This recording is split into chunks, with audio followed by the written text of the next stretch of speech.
आता तुम्ही अशा स्टेजवर आहात, अशा पायरीवर आहात की ज्या पायरीवर तुम्हाला ह्या कायद्यांची जाणीव जागृती असलीच पाहिजे. राईट टू इन्फॉर्मेशन बद्दल सरांनी अतिशय सविस्तर माहिती दिली आणि राईट टू इन्फॉर्मेशनच्या अनुषंगानं आपण वर्षभर विविध कार्यक्रम पण घेत असतो. आमच्या अभ्यासक्रमाचा तो भाग पण आहे, सगळ्या वर्गाला तो अभ्यासक्रम पण आहे. आणि चंडलिया सरांनी अतिशय व्यवस्थित सिस्टमॅटिक तो ऍक्ट काय आहे आपल्याला सांगितलेला आहे. आणि मग त्यानंतर गांधी सरांनी ज्या पद्धतीने पोक्सो ऍक्ट आपल्याला समजावून सांगितला, अप्रतिम सर. म्हणजे मुलांना त्याचं गांभीर्य 100% कळालं असेल.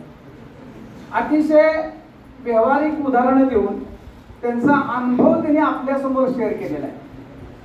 त्यामुळे ह्या बसणाऱ्या सगळ्या मुली आणि मुलं तुम्हाला त्याचं गांभीर्य लक्षात आलं असेल. कायद्याची जर जाणीव आपल्याला नसेल तर अनावधानानं आपण कशा चुका करतो आणि त्याचे परिणाम काय होतात त्याची अतिशय करेक्ट माहिती साहेबांनी दिलेली आहे. 2 महिन्यापूर्वी खरं म्हणजे महाराष्ट्रामध्ये साहेबांनी दिलेल्या त्या निकालाची चर्चा साहेब होती. आमच्या कॉलेजमध्ये आमच्या स्टाफमध्ये सुद्धा ती चर्चा रंगलेली होती. त्या पोक्सो कायद्याच्या अंतर्गत 4 वेळेला जन्मठे, मला वाटतं ती क्रुझची केस असेल, 4 वेळेला जन्मठे. आणि सगळ्या राज्यभर ह्या निकालाबद्दल माझ्या माहितीमध्ये चर्चा झाली. एखादी घटना घडल्यानंतर त्याची कागदपत्र येत असतील त्यांच्यासमोर, त्याचं काय असेल ते पुरावे येत असतील, पण त्याचं गांभीर्य लक्षात घेऊन जो निर्णय साहेबांनी दिला तो अक्षरशः इतर सगळ्या लोकांना खडकन जाग करणार होता. म्हणजे ज्यांच्यावर संरक्षणाची जबाबदारी आहे अशी जर माणसं जर आपल्याकडे ज्यांना संरक्षणासाठी दिलेलं आहे त्यांना जर भक्ष्य करत असतील तर अशा लोकांना पनिशमेंट झालीच पाहिजे आणि ती गंभीर पनिशमेंट असली पाहिजे. आणि करेक्ट साहेबांनी अतिशय व्यवस्थित मला वाटतं तो निर्णय अफलातून असा होता. त्यामुळे अनेक लोकांना याची जाणीव येईल की अनावधानाने सुद्धा आपल्या हातातून अशी गोष्ट करता कामा नये. खरं म्हणजे तुमचं हे वय आहे, या वयामध्ये साहेबांनी सांगितलेलं आहे प्रेम करायला हरकत नाही, प्रेम करायलाच पाहिजे, पण त्याला लक्ष्मण रेषा आहे कायद्याची, ते लक्षात घेऊन करायला पाहिजे. की जर तुम्ही नाही लक्षात घेतली तर त्याचे परिणाम काय होतात बघा. आणि अतिशय छान उदाहरण म्हणजे मुलांनी हे लक्षात घ्यायला पाहिजे की सरांनी जे उदाहरणं सांगितलेले आहे. एक उदाहरण सांगितलं मग अशी बघितलं ना, म्हणजे प्रेग्नंट झाल्यानंतर सुद्धा ती घरी आल्यानंतर तिच्या आईने तिला नेऊन तिकडे सोडली, तिचं दुसरं लग्न करून दिलं आणि ते बिचारा पोरगं तुरुंगात गेलं. लक्षात ठेवा, हे तात्पुरतं मृगजळ आहे, अजिबात बळी पडू नका. कायद्याची जाणीव जागृती करून घ्या, कायदा समजून घ्या. आणि बऱ्याच वेळेला मुलीचा दोष असो अगर नसो, समजा असला तरी सुद्धा परिणाम हा तुमच्यावर होतोय, त्यांना त्यांच्यावर होत नाही. ते जातलं कुठं आत्मका तुम्ही जाताय आणि तुमचं करिअर बाद होतंय. म्हणजे आपण काहीतरी किरकोळ काहीतरी भावनेच्या भरामध्ये काहीतरी निर्णय घेतो आणि त्या निर्णयामुळे ज्या आई वडिलांनी रात्रंदिवस कष्ट करून तुम्हाला उभा केलेला आहे, तुम्हाला शिकवलेलं आहे, आपल्या पोटाला चिमटा दिलेला आहे, कुठे शेतात काम करतात, शेतमजुरी करतायत, दुकानात काम करतायत, कामगार आहेत आणि तुम्हाला मात्र शिकवत आहेत.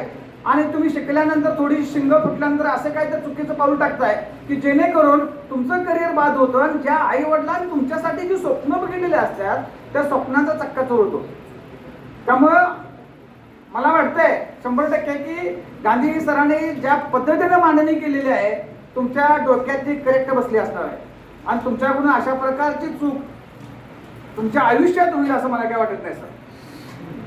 आता एक तुम्हाला काय करायचं आहे, हा जो कायदा जेवढा तुम्हाला समजला साहेबांनी सांगितलेला तो तुमच्या मित्रमंडळीने तुम्ही सांगायला पाहिजे. हो, आता तुम्ही किती 100-150 आहात मुलं आपल्याकडून 500-600 बाहेर आहेत, शेजारी पाजारी मित्रमंडळ आहेत, त्यांना सांगायला पाहिजे अरे बाबा प्रेम कर पण गाढवपणा करू नको. त्याला सांगा तुम्ही. नाही खरोखर साहेबांचं मला ते वाक्य आवडलं आणि सुशांत आपल्या बातमीत तेच पाहिजे, प्रेम करायला हरकत नाही पण कायद्याची लक्ष्मण रेषा ओढू नका. काय बात आहे, अरे मस्त.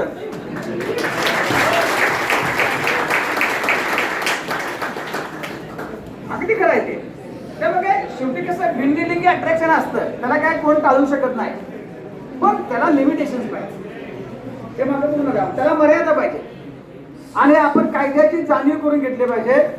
खरं म्हणजे मी धनंजय पाटलांना धन्यवाद देईन.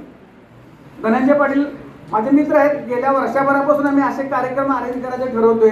मॅडमशी, शिला पाटील मॅडमशी आमची 2-4 वेळा चर्चा झाली, 2-3 वेळा कार्यक्रम पुढे गेले, पण आज तो योग साधून आला. आणि तुमचे खरोखर धन्यवाद की तुम्ही अतिशय चांगली माणसं या क्षेत्रातली बाप माणसं आमच्याकडे दिली की ज्याने अतिशय राईट टू इन्फॉर्मेशन ऍक्ट असू दे, नाही तर पोक्सो ऍक्ट असू दे, तिचे करेक्ट माहिती आमच्या मुलांना मिळालेली आहे. आणि या निमित्तानं सर म्हणले की खरं आहे, त्यातले एका जरी विद्यार्थ्यानं अशा प्रकारे कायद्यापासून जर स्वतःचा बचाव केला तर आजची ही वर्कशॉप खऱ्या अर्थाने यशस्वी झाली असं म्हणायला हरकत नाही. या निमित्ताने मी सर आपल्या सर्वांचे पुन्हा एकदा धन्यवाद मानतो. आणि आम्हाला अशा प्रकारच्या कायद्याच्या जाणीव आणि जागृतीच्या संदर्भात आपण असंच मार्गदर्शन करत राहावं. आमच्याकडे सर ICC असते, इंटरनल कंप्लेंट कमिटी असते, म्हणजे सुप्रीम कोर्टाच्या आदेशानेच केलेलं आहे. पूर्वी त्याला आपण हे म्हणायचं prevention of sexual harassment committee, Vishakha committee. हा बरोबर, त्याच्यात ICC केलेलं आहे. तर ह्या दोन्ही मॅडमच्या कमिटीमध्ये आहे. आणि म्हणून मी धनंजय पाटलांमध्ये ह्याच्या अनुषंगाने विषय घेऊया. अनेक विषय होता, तो म्हणजे अँटी रॅगिंगचा होता, तो पण मी त्यांना सांगितलेला होता. आमच्याकडे काही रॅगिंगचा फारसा प्रश्न येत नाही, पण तरी सुद्धा मुलांना त्या संदर्भातली जाणीव असावी. आता आपलं करिअर कसं बाद होऊ शकतं हे वेळी जर आपल्याला कळालं तर निश्चितच आपल्या जीवनामध्ये आपल्याला त्याचे फायदे होतील. या निमित्तानं तुम्ही आपण सर तिघेही या ठिकाणी आलात, अतिशय छान मार्गदर्शन केलं, त्याबद्दल मी आपल्या सर्वांचे आभार मानतो. थांबतो. जय हिंद, जय महाराष्ट्र.